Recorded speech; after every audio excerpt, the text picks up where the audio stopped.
It has to be something that everybody can take hold of a piece of. For example, every day there are little things that we could do to begin shifting our consciousness. Every day when we get up, the first thing we should do is be grateful that we're alive to see another day. And just make that acknowledgement. Spirit, thank you. Always tell your children that you love them. Every day. Tell them that you're proud of them. Always tell your wife that you love her, or your partner that you love her. Always be friendly and cordial at the office. Okay? When you hear an ambulance drive by, just say a blessing. Say, I bless whoever that's for, and that their highest good is what is achieved. Little things like that. When you walk into a room, just say, I bless this room. Little things like that make all the difference. Because it's conscious intent that every day when you do things like that, and that's all, those things are easy to do, all right? Is what you do is you begin to polarize. You begin to magnetize those spaces with your thoughts. And whatever you magnetize and you put out, it will come back. It will be mirrored back to you. That's why Earth is boot camp for the soul. It's because that's what it does. It mirrors our shit back to us. You know? And the more shit, the more shit. Okay? And that's why it's so overwhelming after a while.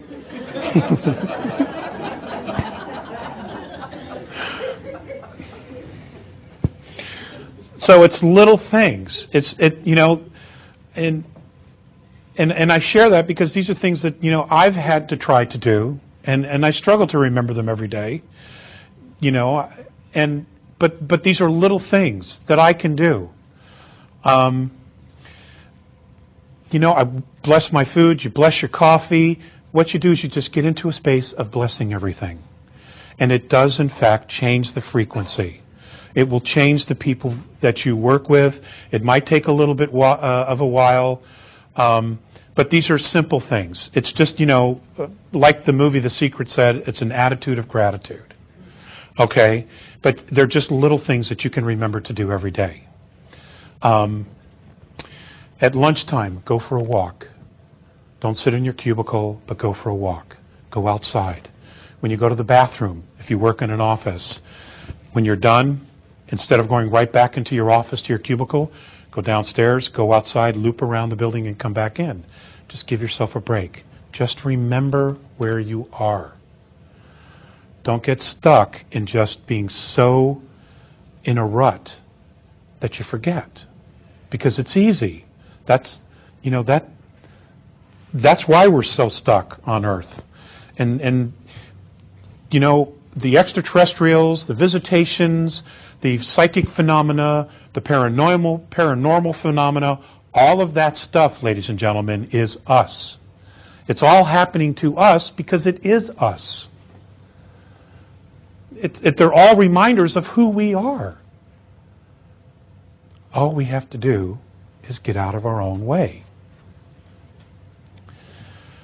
And with that, Hollywood and Miss Harris showed a clip. I wanted to show a clip from a movie that means a lot to me. And it's a movie called The Legend of Bagger Vance. And it's about a young man who went to war, who came back and had lost his authentic swing. He was a golfer. But the swing, authentic, is his soul. He had lost his soul in war. Now, war doesn't necessarily make people lose their soul. I've seen what it does to young men and women. But a family tragedy, car accident, death of a family, a divorce, the loss of a child, any of these things could cause one to lose their authentic swing, their soul. So what I would like to do at this moment is play this for you. Okay. I share that with you because it's so easy to forget who we are, what we're here for. You know, I mean, we've all heard, you know, you're here for death and taxes. Okay? It couldn't be further from the truth. Now, I want to share with you some things. I've shared with you the Andromeda perspective about who we are. I want you to know that Earth has been an experiment for a very, very long time. Every life form that's here has come from a different planet, different star system, in some cases even from different universe or galaxies. And what's happened is that each one of the life forms on this planet, virtually most of them, have been genetically altered to live in our ecosystem. Okay, an Earth environment, E-type, is actually very rare. This is not the norm. This is a very complicated ecosystem that we live on. Many of the creatures on our world would be found in other planets, other star systems, in methane, on methane planets, hydrogen planets, carbon, all different kinds of chemical components that we haven't even discovered yet, that these life forms live in. But as travelers travel through space, what they'll do is they'll pick up these life forms. They will collect DNA. And then what they'll do is they'll experiment with it. They'll try to recreate these life forms, just like we are at a place of doing now. This is not new.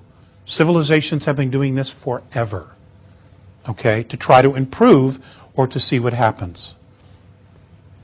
Earth is magnificent, absolutely magnificent. And many of the extraterrestrial races that have talked to the Andromedans have just been beside themselves at how bad it's gotten. They just don't understand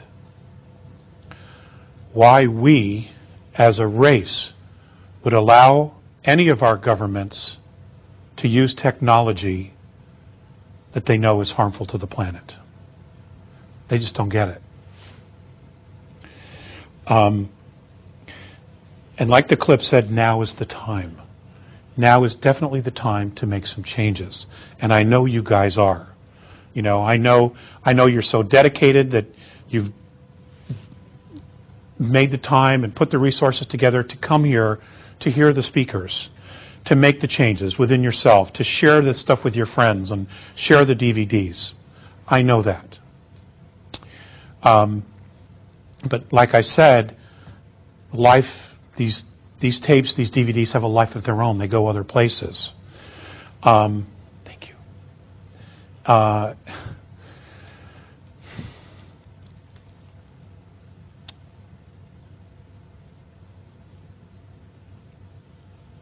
I want you to know that I am really, really proud of you.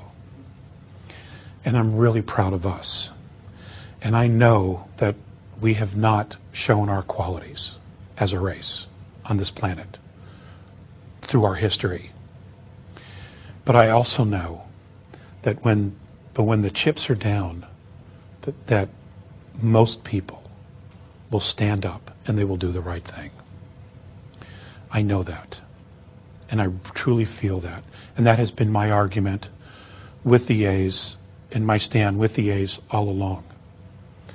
You know, for those of us who are Americans, we are dangerously close to losing our Bill of Rights and our Constitution. Everything's been in place to wipe it away. In 2010, secret arrangements have been made and plans and treaties have been signed to create a North American Union. This is supposed to take place in 2010. The Constitution and Bill of Rights are not part of those documents. Okay? We have an opportunity here to create a new paradigm, a new domain of knowing. It just takes leadership. It takes foresight. It takes...